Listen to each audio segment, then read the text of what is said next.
We've heard a lot of talk this year about the minimum wage and efforts to raise it. In fact, in some places, more than double it to $15 an hour. New York City has passed a bill doing that. We know Seattle and some parts of San Francisco area have done the same. Here in St. Louis, the effort has stalled because of battles at the aldermanic meetings over the last couple of weeks. But if we do raise the minimum wage for people who are working at the bottom, for instance, fast food workers, what's that going to do to the cost of fast food? Roberto Ferdman from the Washington Post has been looking into this, and joins us now. Hi, Roberto. How are you? I'm doing well. How are you doing? Good. So what is the answer? If we pay fast food workers more, how much is a Big Mac or a Whopper going to cost us? This is a pretty rough estimate, but according to one researcher and one investigation, it would have an effect of a little bit over 4%, which, it depends on how you look at it. But I think for most people, paying 4% more for a Big Mac, which would mean about 17 cents, depending on where you live, isn't a whole lot to make sure that the people who prepared it earned a living wage or enough that they'd be able to pay for not just their bills, but food on the table and live a more comfortable life. Now, you say depending on where you live, is because the prices aren't the same across the country? Of course. So fast food workers don't earn the same across the country as it is. If you live in Lafayette, Indiana, as this particular researcher does, the wage being paid right now is the federal minimum wage, which is just over $7. If you're in Seattle, where right now they're working to raise the minimum wage to 15, it's more than that. Beyond that, it doesn't cost the same to live in these different places. If you live in New York City, those $7 don't go nearly as far as they do in rural Indiana.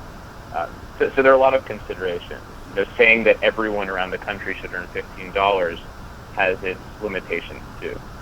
We tend to be price sensitive to certain things in our life, and in particular, I think the gas you put in your car, and that's because the places that sell the gas you put in your car have a big sign out front with the price that changes daily. And if it goes up, here in St. Louis, it recently went from $2.39 a gallon to $2.59 a gallon, or if it goes from $2.59 to $2.63, people notice that as they go through their life. Do you think people notice what the cost of a burger costs?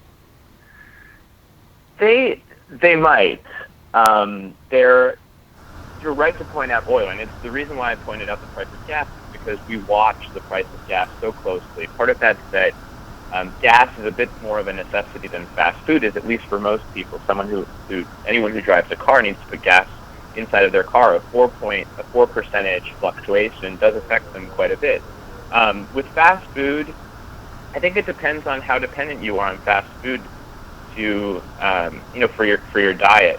I don't think, however, that there's the same amount of attention. So I think that the reaction would vary. I don't think that it would come anywhere near the reaction to a 4% hike in gas, which would be on headlines around the country. We'd be talking about it on every broadcast news media would be addressing it. Yeah. So, for instance, in New York, everything always costs more, and you're saying in some of these regions, fast food workers get paid more. So the price of a hamburger at a McDonald's here in Missouri, is it the same price as it is in New York right now, or is it more? No. I don't know exactly what the difference is between the price of a hamburger in St. Louis and New York City. They certainly aren't the same because it, as you said, it reflects the cost that they endure. But payroll is not the only cost a restaurant endures. It's actually just a portion. In Missouri, part of what's cheaper is the rent. Yeah, big time. I'm assuming. I don't live in. No, you're absolutely right. I feel like that's a fair assumption to make. Absolutely, because the cost of living here is so much cheaper. But here's another part of the equation, and people like the National Restaurant Association and other lobbyists for the restaurant industry, they always say, well, if we have to pay people more, we just won't be able to hire as many people. And I'll tell you, Roberto, when I was 18 years old, I worked in a McDonald's. They didn't have extra people working there. They had exactly the amount of people they needed to give out the burgers and burgers and fries and apple pies and filet-o-fish to get through any one shift. So the notion that we would lay people off, you still need enough people to get through that food day with those people serving the people who are coming in the door, right? So there's actually been a lot of research into this, or at least studies of this exact question. And what they found is that when it comes to low-skilled work and when it comes to the fast food industry, that's actually particularly not true. Part of that's because these are very efficient businesses, as you've said. The specific branches basically function like small businesses. Only about 9 people on average work at each branch, at each fast food restaurant. Yep. So yes, if they were to decrease by a person, that would have a huge effect on the productivity of that chain. Now, on top of that, it's been shown that increasing the pay of low-skilled workers is perhaps the most efficient use of the raising of the minimum wage because it increases productivity. If you have 9 people working and being more productive at these branches, it could produce enough of a spike in sales to not force these companies to lay off a worker. No one. I don't think that anyone's gone to fast food chain and thought, "Wow, there's an excess of service." No, absolutely not. Wow, this is the most efficient restaurant I've ever been in, says no one. If you guys could just leave me with stuff after my food's okay, that'd be great. Yeah.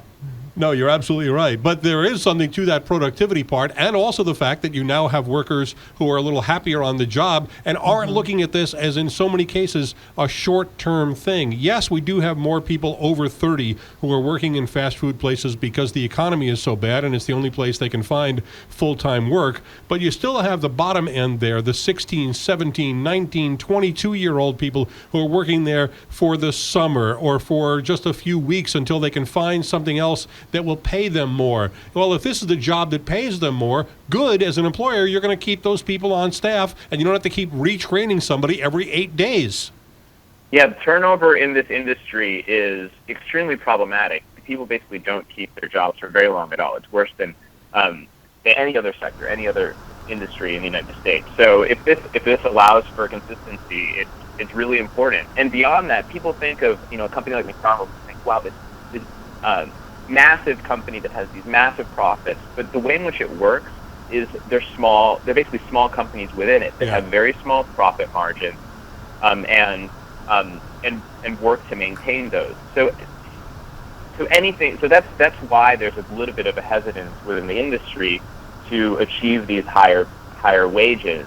The worry is that if you shrink what is already about a 6% profit margin, which is pretty tiny, you might approach zero and then make those individual branches not able to run. All right, I've only got 30 seconds here, Roberto, but I'm curious, if the cost of labor goes up and the cost of the food doesn't go up, that tells me that something else has to change, like the amount of meat that goes into a hamburger. Would a quarter pounder now be a two-tenths of 2 ounce pounder? Yeah.